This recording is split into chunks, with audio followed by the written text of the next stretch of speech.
شفا سے نسخہ ہے، نظر بد اور جادو سے حفاظت کا عمل ہے۔ فرمان نبی صلی اللہ علیہ وسلم ہے، سورۃ الفلق اور سورۃ الناس پڑھ کر اپنے آپ پر دم کر لینے سے انسان ہر قسم کے جادو اور نظر بد سے محفوظ ہو جاتا ہے۔ شرط یہ ہے اول و آخر 11 مرتبہ کوئی بھی درود پاک جو آپ کو آتا ہو وہ ضرور پڑھیں۔ سیدنا علی المرتضیٰ شیر خدا کرم اللہ وجہ الکریم فرماتے ہیں، وہ علم بہت بے قدر و قیمت ہے جو زبان تک رہ جائے، اور وہ علم بہت بلند مرتبہ ہے جو اعضاء و جوارح سے نمودار ہو۔ آج کے روزنامہ 92 میں سیدنا عباس علیہ السلام کی ولادت باسعادت پہ بڑا زبردست مضمون ہے، اس کو ضرور مطالعہ کریں۔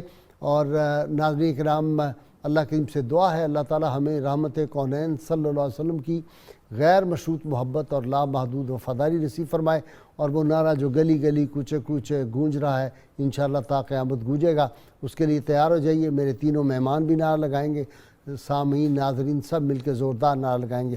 پاکستان کا مطلب کیا؟ لا الہ الا اللہ محمد رسول اللہ صلی اللہ علیہ وسلم۔ جی حافظ سہیل نظر صاحب بارگاہ سیدنا عباس علمدار میں منقبت۔ نبی کی آل کا پیارا سخی عباس غازی ہے۔